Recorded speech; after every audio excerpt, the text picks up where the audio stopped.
Hi there, I'm Tom Field. I'm Senior Vice President of Editorial with Information Security Media Group. Topic of discussion is maturing automation capabilities. My privilege to welcome to our studio Cody Cornell. He's co-founder and Chief Strategy Officer with Swimlane. Cody, thanks so much for taking time to speak Happy to be here. Today. You did a cyber threat readiness report. Correct. We're talking about it here in our discussion today. What were some of the key findings of this report? Yeah.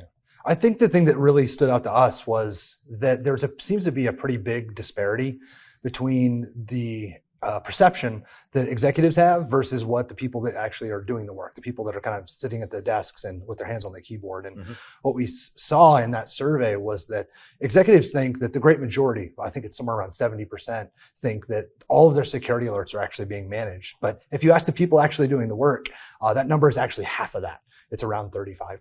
So it's really interesting to see kind of the perception mismatch of what's being done. And really, I guess probably more concerningly is what's not being done. That's a frightening one. Yeah. I always like asking when someone does a research report, okay, key findings, great. What surprised you? Yeah.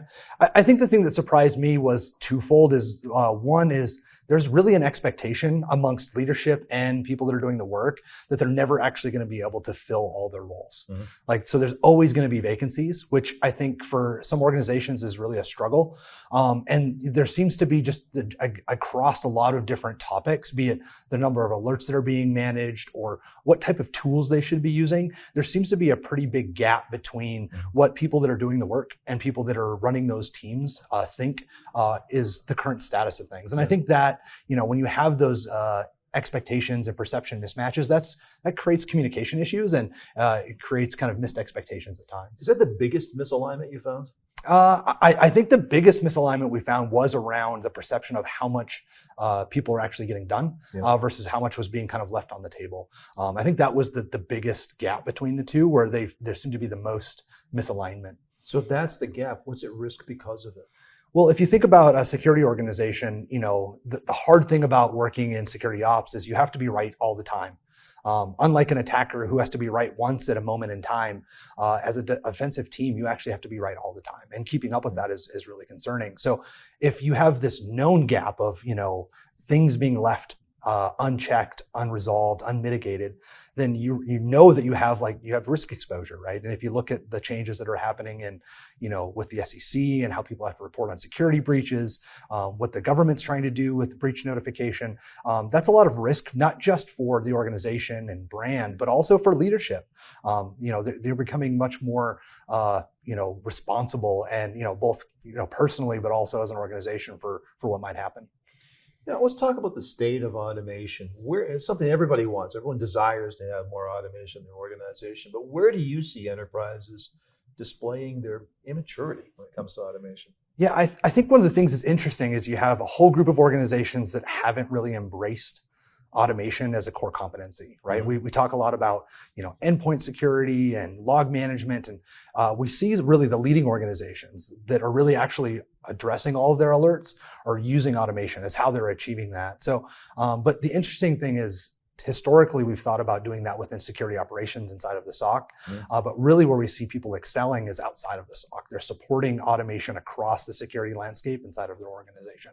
So how do you recommend that organizations do mature their automation capabilities and at the same time be able to help future-proof their SecOps? Yeah, I think automation is like anything else. It's a bit of a journey, and there's a maturation process. And I think organizations that have adopted automation have started to see value from it should really think about how they adopt frameworks that will allow them to mature it systematically, because it's not one of those things that just makes instant leapfrog. You got to work at it, and that's really why we put together our Armor framework, is really around helping organizations put together the metrics and the KPIs they should be looking at to really know if they're making improvements. Funny you should mention that. I want to ask you about the Armor assessment. What is it, and how does it help organizations, particularly security leaders, identify the gaps that need to be addressed? Yeah. So our Armor framework really comes in two parts. There's really a readiness assessment and a kind of a basic level operations maturity. So are you ready for operations? Which means, do you have executive alignment? Do you have the right people on your team? Do you have the tools in place? Can you really go off and do this successfully? And then once you've started down that journey, we have what I like is a really tangible and tactical set of measures that you should be using to determine if you're doing this right and are you getting better. So that's what we call our armor matrix. We see a lot of things in the world that really help threat detection, things like MITRE ATT&CK and OODA loops and kill chains and all of these different things. But there's not as much out there for automation maturity. And this is really what we wanted to help is, help people close that last mile on automation and remediation. Okay, assessment's one thing. How do you then put the results to work? Yeah, I think the results really show up in, if I'm actually maturing, if the number of alerts that I'm managing manually goes down, if the enrichment is happening automatically, if I'm closing things from a mitigation perspective without having to do that by hand, I'm starting to get a lot of time back. And I'm starting to get much more consistent and much more effective results. So you really see it in the happiness of your team, the results of the program, and also you're better leveraging your tools, right? You're making lots of investments in those tools and you're getting a lot more out of them. Excellent. Where can our audience learn more about this? Yeah. So, obviously we're here at Black Hat. Would love to, have folks stop by the booth. I'm doing a presentation tomorrow and go take a readiness assessment right on our website. So there's both a readiness assessment and an ROI calculator around automation. Very good. Cody, appreciate your time and insight. Thank you. Thanks. Appreciate it. Been talking to Cody Cornell with Swimlane. For Information Security Media Group, I'm Tom Field. Thank you for giving us your time and your attention today.